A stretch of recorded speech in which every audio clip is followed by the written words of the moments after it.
দিদির সাথে এখন কেউ নেই, সবাই ছেড়ে পালিয়ে যাচ্ছে। দিদি ভাইপোর কাঁধে হাত রেখেছেন এবং তারপর থেকে সবাই একে একে দিদিকে ছেড়ে চলে যেতে চাইছে। আগামী দিনে দিদি একাই থাকবে। ভালো তৃণমূল, খারাপ তৃণমূল, বিজেপি এই নিয়েই চর্চা চলছে, তার বাইরে আর কোনো আলোচনা নেই। দেখুন, ভালো তৃণমূল খারাপ তৃণমূল নিয়ে অলরেডি আমাদের রাজ্য সভাপতি স্পষ্ট করে দিয়েছে।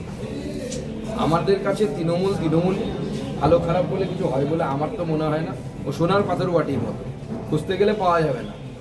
ভালো তৃণমূল একসময় ছিল 2011 সালের আগে, যারা তৃণমূল করতো ক্ষমতায় আসার আগে কিছু ব্যক্তি ছিলেন, তারা আর তৃণমূলে নেই, তারা সব তখন তৃণমূল থেকে বিদায়। কোনো বৃহৎ স্বার্থে অ্যাচিভমেন্টের জন্য ছোট ছোট স্যাক্রিফাইস করত। যে সীমান্তবর্তী মাদ্রাসাগুলো সন্ত্রাসের আতুরঘর, বামফ্রন্ট আমলে বামফ্রন্ট সাহস পায়নি 34 বছরে এই মস্কে টাচ করার জন্য, স্পর্শ করার জন্য। এই মসজিদকে ডেভেলপমেন্টাল ওয়ার্কের জন্য মসজিদ নিয়মিতভাবে রিপ্লেস করা হয়, একটা জায়গা থেকে অন্য জায়গায় নিয়ে যাওয়া হয়। এর থেকে কি প্রশাসন একটা বার্তা দিতে চাইছে যে এরকম ভাবে যেটা ট্রেন্ড একটা আইন নিজের হাতে তুলে নেয়।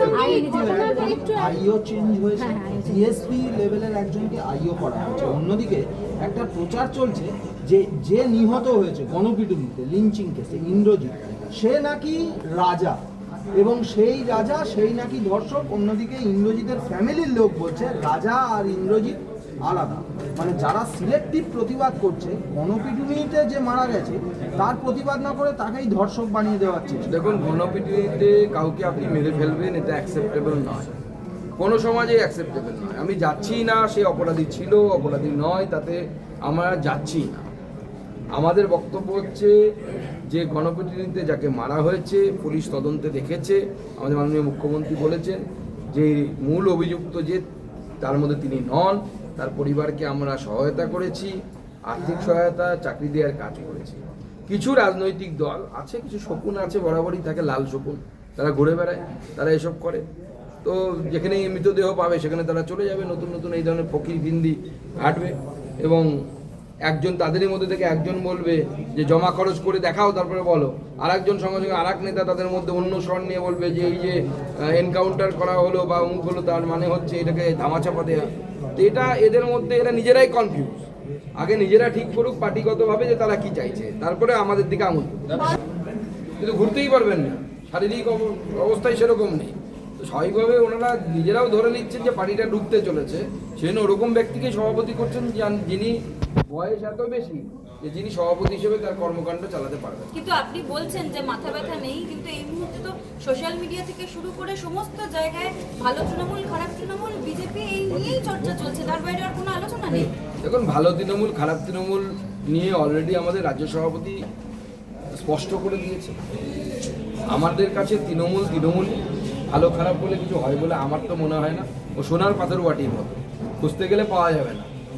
ভালো তৃণমূল একসময় ছিল 2011 সালের আগে, যারা তৃণমূল করতো ক্ষমতায় আসার আগে কিছু ব্যক্তি ছিলেন, তারা আর তৃণমূলে নেই, তারা সব তখন তৃণমূল থেকে বিতাড়িত হয়ে গেছে লাস্ট কয়েক বছর।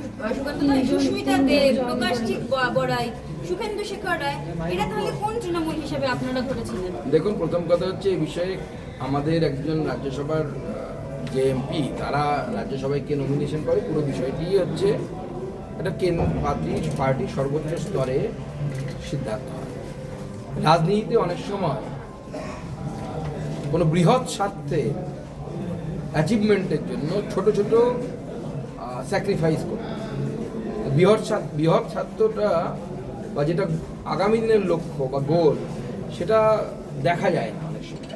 যখন দেখতে পাবেন বুঝতে পারবেন। আমরাও একসময় যখন জম্মু কাশ্মীরে মেহবুবা মুফতির সাথে সরকার করেছিলাম, তখন আমাদের অনেক ক্রিটিসিজম করেছিল, আমাদের কর্মীরাও ক্রিটিসিজম করেছিল মেহবুবা মুফতির পার্টির সাথে আমরা যাচ্ছি কেন। পরবর্তী সময় সবাই বুঝতে পেরেছিল কেন যাচ্ছিলাম। আপনাদের দলের বিধায়ক তো বলছেন তৃণমূলের সঙ্গে এক মঞ্চে বসবো না, নীলাদ্রি শেখর দানা বেরিয়ে আসছেন সেই মঞ্চ থেকে না বসে মিটিং না করে। দেখুন, সেটা তো সেই বিধায়ক তার ব্যক্তিগত, আমরা রাজনৈতিক অসৌজন্যতাকে আমরা বিশ্বাস করি না। আমাদের মুখ্যমন্ত্রী যেখানেই প্রশাসনিক বৈঠকে যাচ্ছেন সেখানে বিজেপির টিকিটে জেতা এমএলএদেরকেও ডাকছেন, তৃণমূলের টিকিটে জেতা এমএলএদেরকেও ডাকছেন। স্বাভাবিকভাবে কে কার সাথে বসবে আর বসবে না, কে কার সাথে চা খাবে কি খাবে না, সেটা তার নিজের ব্যাপার।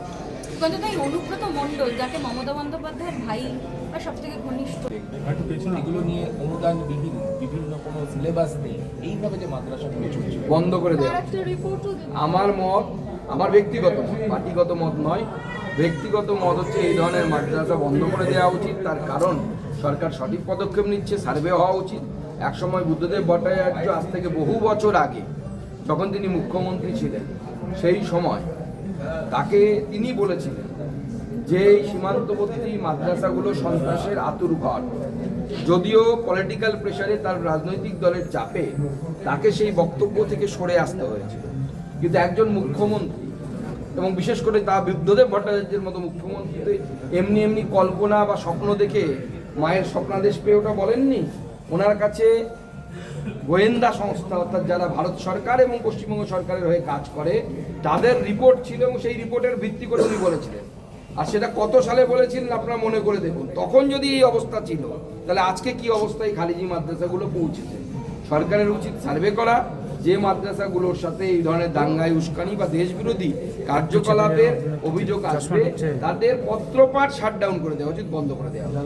এগুলো মামলাবাদী চলবে, এগুলো করতে হলে বাংলাদেশ যাও, পাকিস্তান যাও, আছে ওখানে গিয়ে করো। এয়ারপোর্টে একটা মস্ক ছিল এক্সপ্যানশনের জন্য, অবশেষে সেটাকে শিফট করা হচ্ছে। এটা এয়ারপোর্ট এক্সপ্যানশন হবে, রাজ্যের ডেভেলপমেন্টের জন্য এটা। দেখুন, এটাই হচ্ছে আগের সরকারগুলো এবং আমাদের সরকারের মধ্যে পার্থক্য। আমি পেপারে পড়তাম যখন আমি স্টুডেন্ট ছিলাম এই মস্কের ব্যাপারে, বামফ্রন্ট আমলে বামফ্রন্ট সাহস পাইনি 34 বছরে এই মস্কে টাচ করার জন্য, স্পর্শ করার জন্য এই মসজিদকে।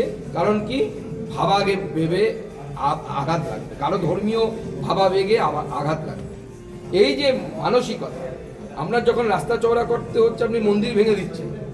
যাদবপুরে ভাঙা হয়েছিল এই 8Bর পরে, সুলেখা মোড়ের পরে, তখন রাস্তা চওড়া হয়েছিল, বামফ্রন্ট আমলেই হয়েছিল। কিন্তু ওই মসজিদটা রান হয়ে তার থেকে অনেক বেশি গুরুত্বপূর্ণ, ফিনান্সিয়াল ডেভেলপমেন্টের জন্য, ইকোনমিক ডেভেলপমেন্টের জন্য গুরুত্বপূর্ণ। মসজিদে হাত দেওয়ার সাহস কেউ দেখায়নি, না বামফ্রন্ট সরকার দেখিয়েছে, না তৃণমূল কংগ্রেস সরকার দেখিয়েছে। অথচ আরব সহ, সৌদি আরব সহ বিভিন্ন মুসলিম বা ইসলামিক দেশে ডেভেলপমেন্টাল ওয়ার্কের জন্য মসজিদ নিয়মিতভাবে রিপ্লেস করা হয়, একটা জায়গা থেকে অন্য জায়গায় নিয়ে যাওয়া হয়। কারণ মসজিদের কনসেপ্টটাই তাই, মসজিদ একটা নামাজ পড়ার জায়গা। আসলে মন্দির আর মসজিদের মধ্যে পার্থক্য আছে। মন্দির মানে সেটা দেবতার প্রাণ প্রতিষ্ঠা হয়, সেখানে ইসলামে সেটা বিশ্বাস করা হয় না, ইসলাম অন্য বিশ্বাসে বিশ্বাস করে। স্বাভাবিকভাবে সেটা রিপ্লেসেবল, ইসলামিক কান্ট্রিগুলোতে হয়।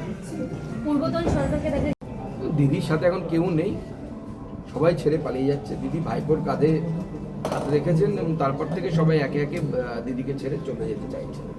আগামী দিনে দিদি একাই থাকবে।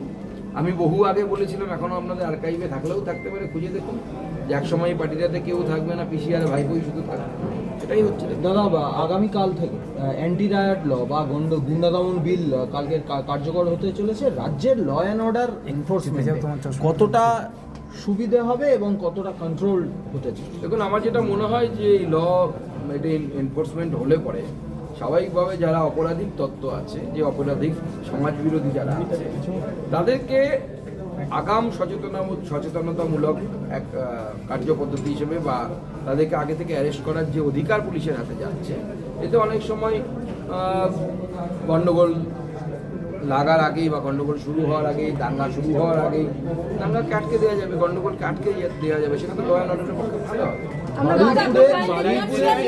কোর্সের কথা স্কুল লেভেলে কেন্দ্রীয় শিক্ষা আমাদের কথা হচ্ছে যে আমরা মনে করছি, আমার ব্যক্তিগত মত আমি দিয়েছি, ফিনান্সিয়াল লিটারেসি অলরেডি সিবিএসসিতে কিছুটা শুরু হয়ে গেছে, আছে আপনারা যে থাকেন।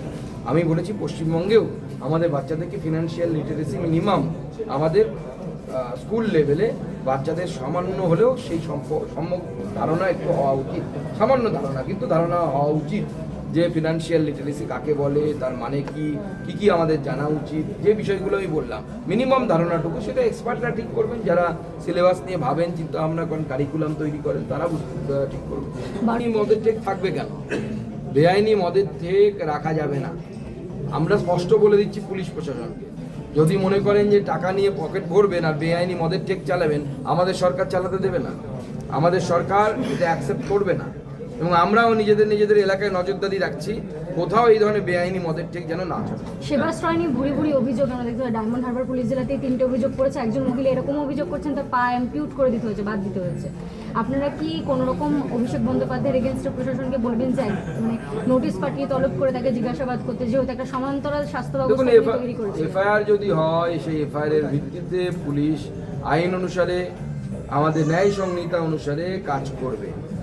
আর অভিষেক বন্দ্যোপাধ্যায় আজ না হয় কাল জেলের ভেতরে যাবে, কেউ বাঁচাতে পারবে না। এত কাণ্ড করে রেখেছেন, শুধু এই দুরাশ্রয় সেবাশ্রয় নয়, আরো অনেক কাণ্ড কীর্তি করে রেখেছেন, যে কাণ্ড কীর্তির জন্য উনি এমনিই জেলে যাবেন।